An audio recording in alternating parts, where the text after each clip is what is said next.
Hello YouTube, Girl here, and I'm bringing you my first Black Ops 3 gameplay. This is one of the best gameplays I've had over the past week of this game.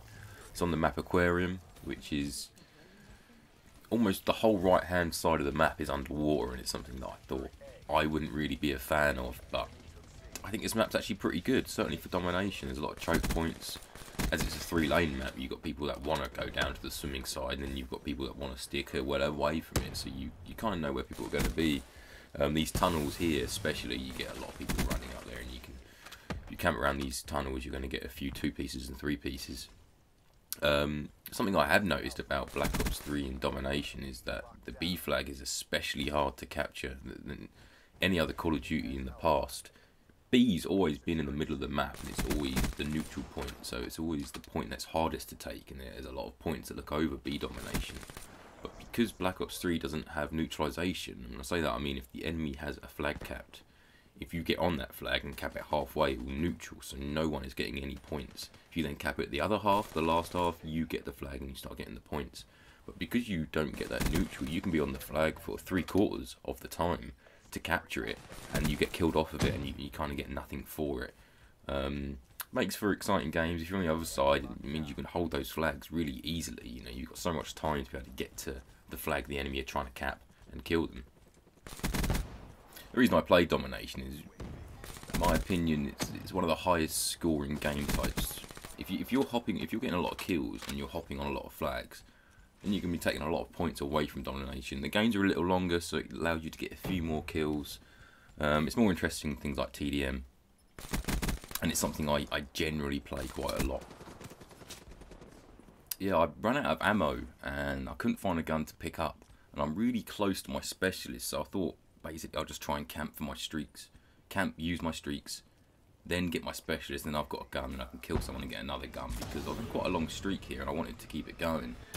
But on Black Ops 2, on Black Ops 3, because knifing is a 2-hit to get away from panic knifing, if you've got no ammo and you're down to just your fists, you're pretty limited in what you can do, and I didn't really want to lose my streak, so luckily I get my scythe here, and I believe I get the kill to then get my wraps on the highest kill streak. At that point I'm not really bothered about dying, so I'm happy to die. But something I want to talk about is the specialist system. When Black Ops 3 first announced, or when Treyarch first announced that they were doing the specialist system, which is a bit like Destiny, there's a lot of similarities to Destiny with your special, I was pretty reluctant initially. I thought, oh, if I'm going to keep getting wrecked by people with specialists, the bow and arrow, the scythe, as you see here, the scythe is crazy good. It is so good. You can just hold down alleyways, you can pre-fire corners, and people just run into those bullets, and they're powerful bullets. But yeah, the specialist system, I actually really like it. I don't think it's as intrusive as I first thought. I thought I would be dying to people with specialists all the time, and I really don't. If you're a good player, you're going to be getting specialist 3 or 4 times a map. If you're not particularly good, you can only be getting it once a map, and maybe not even that. So it's not really a problem. Some people said it's like a free kill streak. Yeah, it is. Black Ops 2, the War Machine, was a reasonably high kill streak, and now it's a specialist, but the War Machine isn't quite as good as it was on Black Ops 2. Black Ops 2, the War Machine was beastly. You know, playing hardpoint or domination, you want that War Machine, because it's going to clear out rooms. But I think the specialist system is actually pretty good. It's pretty fun. It adds an element to the game that I hadn't really thought about before, and it does give players who aren't very good at getting kill streaks the opportunity to try and get something that can kill some people other than their main gun. I'll be honest. First day of Black Ops 3, I really struggled with this game. Really struggled. Didn't help that I had my auto aim turned off for the first 4 hours, which drove me insane. I genuinely thought I was terrible at this game. Turns out I had the auto aim off, and turn it on, it makes a hell of a lot of difference. But yeah, I still struggled. The movement system, I got used to AW, Advanced Warfare, where you're bouncing around all over the place. You're mostly firing your gun from in the air. And I came to this game and I tried to do that, and it didn't really work. And after that, I tried to keep my boots on the ground and play it more like Black Ops 2. And as I got into it, and you'll notice in this gameplay, I actually used the boost mechanics quite a lot. And I use it to try and outsmart the opponents, really more than trying to travel somewhere. In Advanced Warfare, I was actually constantly boosting forward in increments to try and speed my movement up. With this, it's more of a case of intelligently picking when to boost, because the way the boost system works, you get a boost meter, which you can see right now. It's the half moon. It's near the centre of the screen. You see it depletes when you jump. Now you can hold A and use that boost all in one go, or you can sort of lightly press A quickly, and it sort of staggers your jump and makes you almost float. And that's what I've started doing, moving around like that. And you can literally change direction left and right in the air if you're doing it like that. It's something else I love, underwater battles. I thought it'd be cheesy. It's actually pretty fun. The sound work is incredible. When you come out of the water, your shoes are all squelchy, which may sound really benign, but that's next level sound production there. You know, that's a lot of effort to make sure it sounds correct. You know, if you're firing in a small building, your guns echoes, your feet echo, your footsteps do.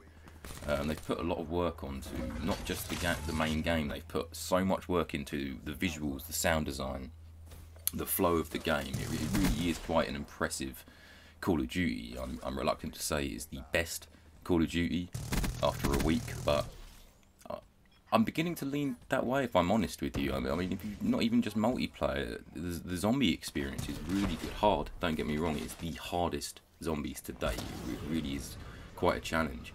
But it's good, it's great. So is the campaign. I completed the campaign mostly to unlock Nightmares mode, which is like a zombies campaign. It's the main campaign of the game with a few different cutscenes and stories differently to try and fit into zombies rather than robots. And it really is crazy fun. I was playing it yesterday. I can put some footage up if you want. It's just the campaign with zombies for bad guys. Something else to note about multiplayer is that almost every single gun is viable. And when I say viable, I mean you can use that gun and do well. In Advanced Warfare and Call of Duty Ghosts, over half, and I mean that over half the guns were unusable, especially Advanced Warfare. 90% of the guns are unusable. You only use the Bow and the ASM-1, and that was it. Maybe the Amelie and the Sniper, and those 4 guns that you used out of a total of, what, about 20 guns. Whereas this game, you pick up any gun, and you can start dominating that gun. Every gun has a pro and a con that makes it competitive. It means you can counter a gun with another gun. And that's great for the game. The hit registration feels great. What hit registration is the bullets hitting the person, how that registers. On the old Xbox 360 and PS3, the hit registration wasn't brilliant, and often you would feel like you're getting shots on target that aren't actually hitting the target, and that's hit registration.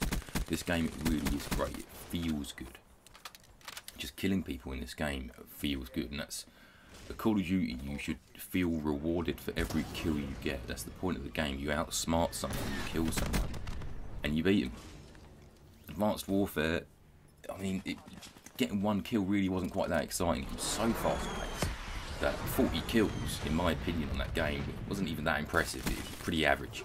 On this game, it's pretty hard to get 40 kills. I'm not going to lie. It's like an old school Call of Duty game. If you're getting 40, 50 kills, then you're well above average around amongst the players around you. It isn't that easy with boots on the ground to get that sort of high score, and it feels so rewarding when you do, compared to, like I say, I keep talking about Advanced Warfare, but it's the previous game, so it is the thing that I really will compare it to. I won't compare this to Black Ops 2, sorry, because it was on the Xbox 360 and it was years ago, so the nearest comparison to make is Advanced Warfare. And this game, it's like 10 times better than Advanced Warfare. It really is. If you don't have this game and you got put off Call of Duty by Advanced Warfare and Call of Duty Ghosts, then grab this game. Honestly, it is a completely different Call of Duty to those two. It is more akin to Black Ops 2, the way it feels, and with a little bit of Modern Warfare 2 mixed in. Certain guns and certain scopes and red dots remind me of Modern Warfare 2 and the feel of that. And yet the maps, the colours, the 3 lanes, all reminds me of Black Ops 2, and it's definitely Treyarch. You can tell Treyarch made this game, and they've done a bloody good job. That's all we've got time for today, guys. Thank you very much for watching, and look out for my next video. Bye.